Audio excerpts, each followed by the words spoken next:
Cette année, vous entendrez beaucoup parler de Dajjal et ce n'est pas pour rien. La plupart des signes de son arrivée sont en train de se réaliser et certains risquent de se concrétiser dans pas longtemps. 2023 promet d'être une année explosive.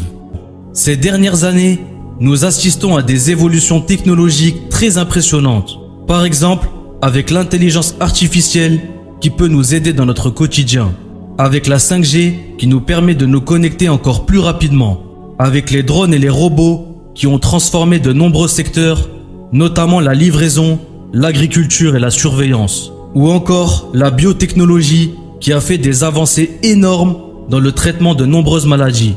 Les changements technologiques ont beaucoup influencé notre société et cela continue de se développer très rapidement.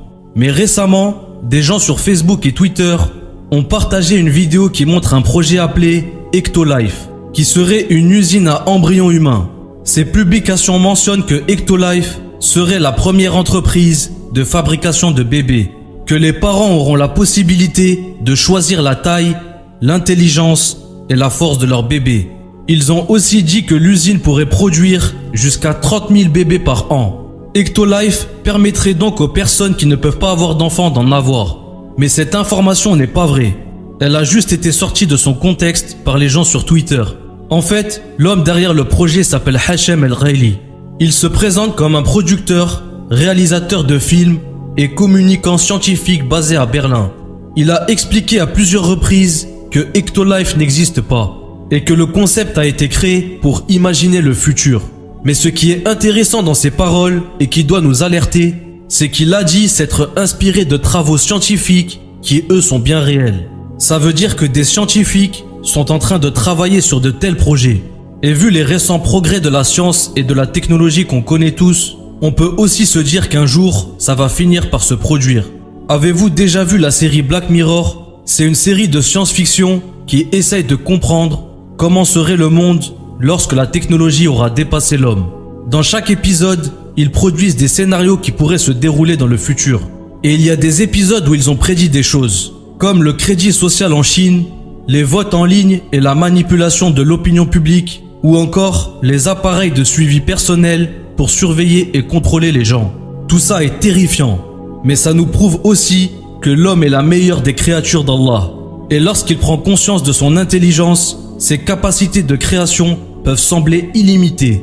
Allah a dit dans le Coran: nous avions proposé aux cieux, à la terre et aux montagnes la responsabilité de porter les charges de faire le bien et d'éviter le mal.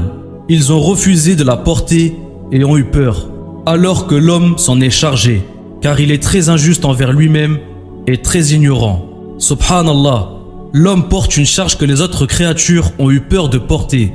Et ce qui est inquiétant par rapport à tout ce qui se passe autour de la science et de la technologie, c'est que l'homme est en train de vouloir prendre la place du créateur.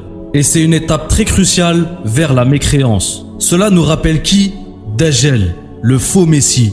Parce que le principal fondement de sa fitna, c'est qu'il tentera de nous prendre notre religion en nous faisant croire qu'il est Dieu. Comment? En faisant des choses qui généralement relèvent de la capacité de Dieu.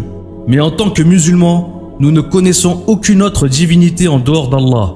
Nous savons qu'il est la vérité et qu'il est le meilleur des créateurs. Même si la science et la technologie créent des choses impressionnantes, jamais elles ne pourront égaler la création d'Allah. Allah a dit à ce propos: nous avons certes créé l'homme d'un extrait d'argile, puis nous en fîmes une goutte de sperme dans un reposoir solide. Ensuite, nous avons fait du sperme une adhérence, et de l'adhérence, nous avons créé un embryon. Puis de cet embryon, nous avons créé des os, et nous avons revêtu les os de chair. Ensuite, nous l'avons transformé en une toute autre création. Gloire à Allah, le meilleur des créateurs.